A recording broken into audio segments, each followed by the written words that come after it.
Hey there. So it is Domestic Violence Awareness Month, and one of the things that I have been asked as I've put out questions like, hey, what would you like for me to talk about this month? One of the questions I've received is, how can you tell if there is physical abuse in domestic violence when you're not actually getting bruises? Is that even possible? Yes, it is. And I want to talk to you today about why and how that is possible. There are plenty of forms of physical abuse that do not leave bruises.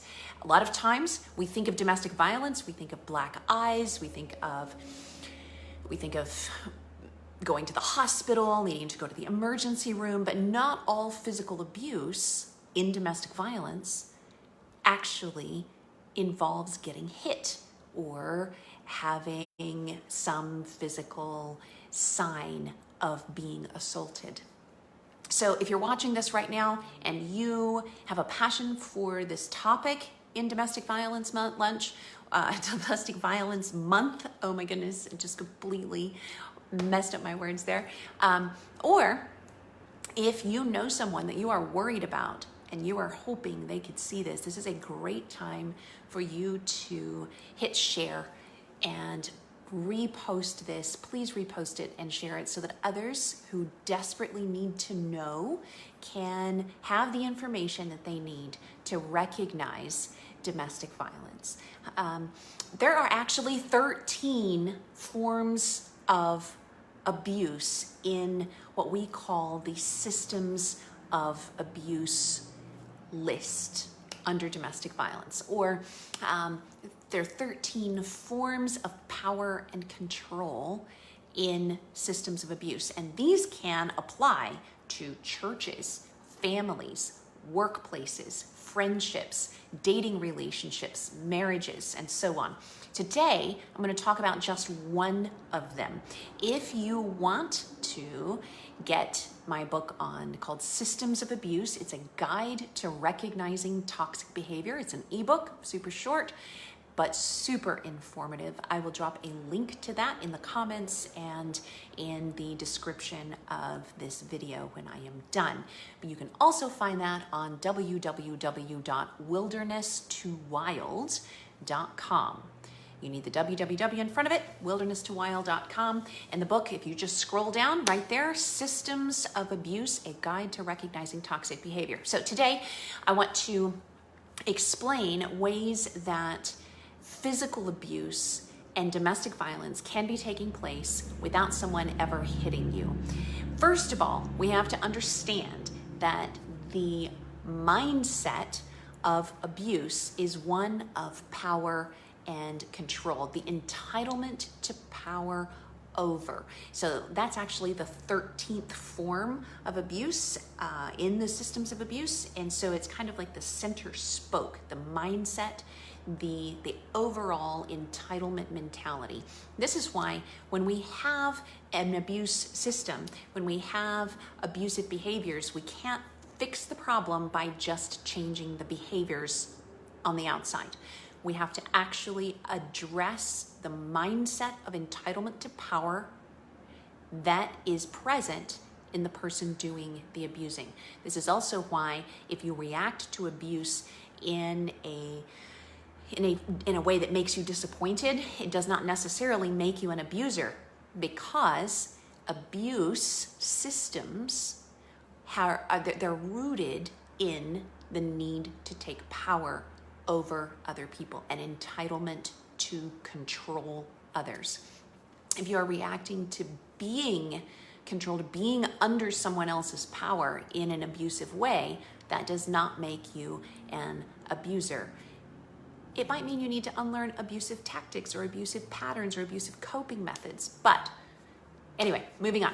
So how can you have signs of physical abuse without someone actually hitting you? Obviously, hitting, punching, kicking, biting, slapping, all of those are physical abuse. I think that is probably something that most people would say is a no-brainer. hitting and hurting another person is physical abuse. Now, other things that can also be physical abuse and fall under the domestic violence umbrella include things like driving recklessly and refusing to slow down or drive more safely, even when they are scaring the other people in the car. The entitlement to be the fastest or the craziest driver on the road. Road rage, reckless driving, driving while intoxicated, refusing to slow down the car, driving toward people, starting to move the car if someone is standing in front of or behind it to make them afraid of being hit. All of those things are considered physical abuse. Another aspect of physical abuse is disturbing your sleep, waking you up, refusing to let you sleep through the night, having reasons to make you not get the rest that you need in a systemic pattern, in a repetitive way, where it happens for no good reason, or there are invented reasons. Now, we're not talking about having to get up and take care of your baby. We're not talking about giving health care or something to someone who is sick, that kind of thing. We're talking about purposely waking you up and disturbing your sleep to prevent you from being healthy and well rested. Here's another one, and this is really scary, and that is keeping loaded weapons lying around, especially if someone is intoxicated, waving weapons around, or just even keeping weapons available in easy access, probably loaded, so that you know deciding to do something harmful to you. You know, because they've had weapons around, you know that they could use them. Here's another one. Blocking your exits, refusing to let you leave the room, keeping you from leaving the house, or locking you out of the house, making you sleep outside, making you sleep in the car, refusing to let you leave the room, physically blocking your passageway, using their body or size or a raised hand or even just the shoulder or their physical presence to prevent you from freely leaving or coming and going. That is physical abuse. Here's another one.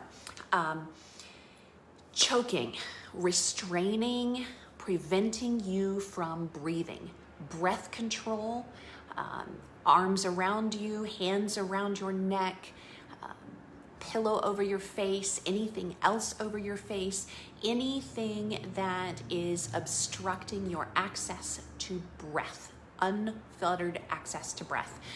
If this has a very scary statistic associated with it, if someone has put their hands around your neck, you have a 750% higher risk of being killed by that person. I'm going to say that again.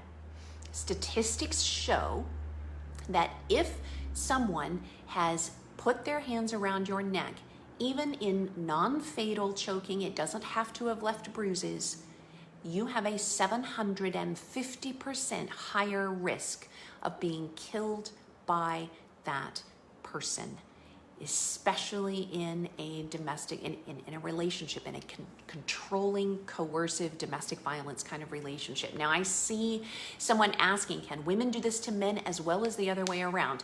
Yes, it is absolutely possible for women to do this to men. However, statistics show that it is the whopping majority, I believe over 70% of the time, this is men doing this to women, especially physical abuse. Now, there are other types of abuse where the ratio is more equal between men and women. We can get into that in another video, but physical abuse, the purpose of using physical intimidation to achieve control of the other person is overwhelmingly a male trait toward female domestic abuse or domestic violence victims. Now, someone else asked, I'm just looking here, taking or destroying things. That can include physical assault, especially if something is being thrown at you or tossed at you. But most of the time, taking and destroying your things would fall under pets and property abuse, which is a form of domestic violence, but that will have to have its own video.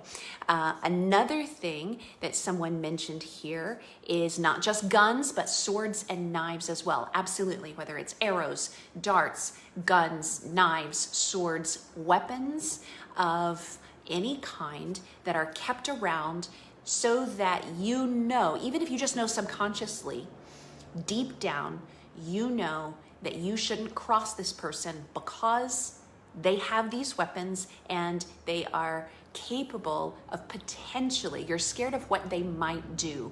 That means there is a very high risk that you are living in a coercive, controlling, domestic violence relationship and you need help. Other things, and I just see other comments that are adding to this that also are physical abuse. Absolutely. Removing your phone, keeping you from being able to, blocking your access in some physical way to being able to communicate with the outside world.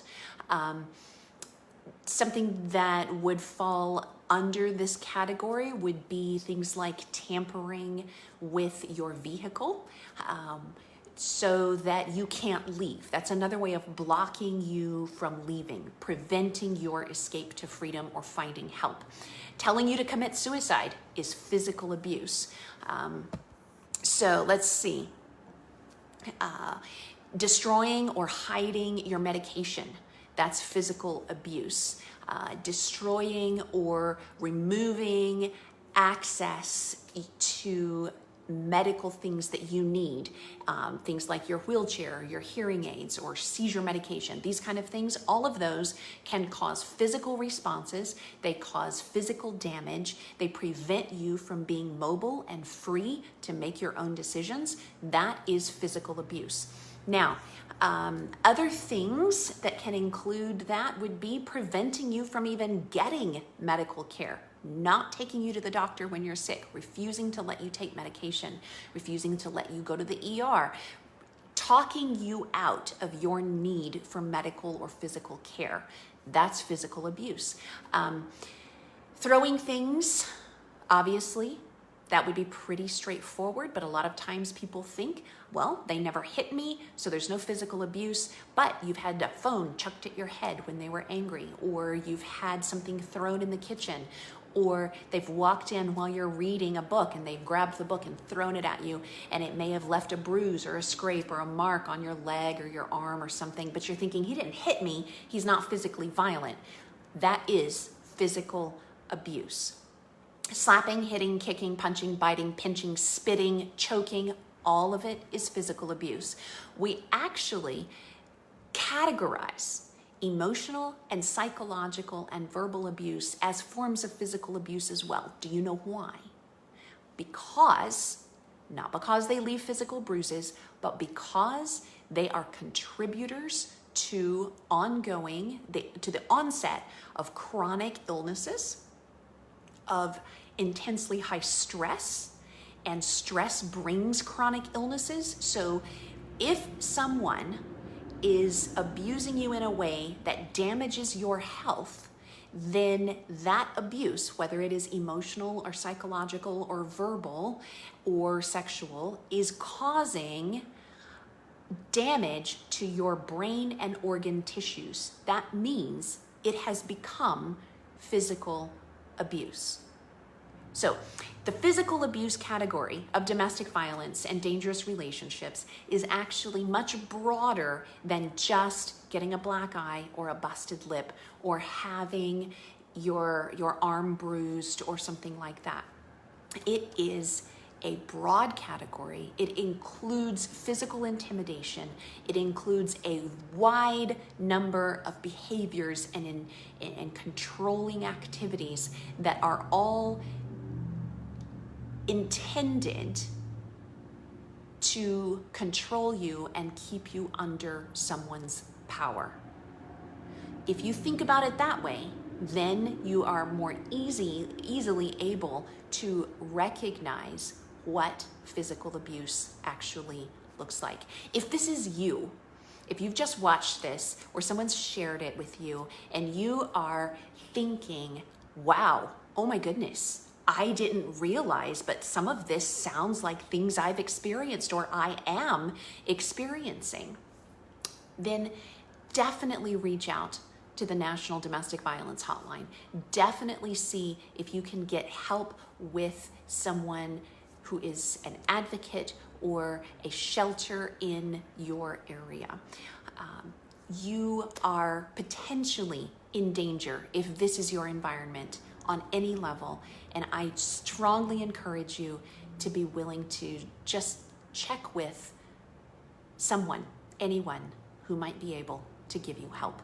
The National Domestic Violence Hotline is something that I'm going to drop into a comment here. I'll also put it in the description of the video so that it's very easy to find. And if you know someone where you have observed these kinds of behaviors and you're worried about them, please repost this video, share it with them, put it on your page and hope that they can see it. Give it to your church leaders, the leaders in your faith community, the people who are in positions to be able to help others who, but they just may not know. They may not know that all of these things are also domestic violence and physical abuse. Thank you so much for listening and watching today. If you have other questions, things that you would like for me to address in other videos, please drop me a comment or send me a message. And in the meantime, I am praying that God will lead you out of the wilderness of whatever abuse you have experienced and into the wild.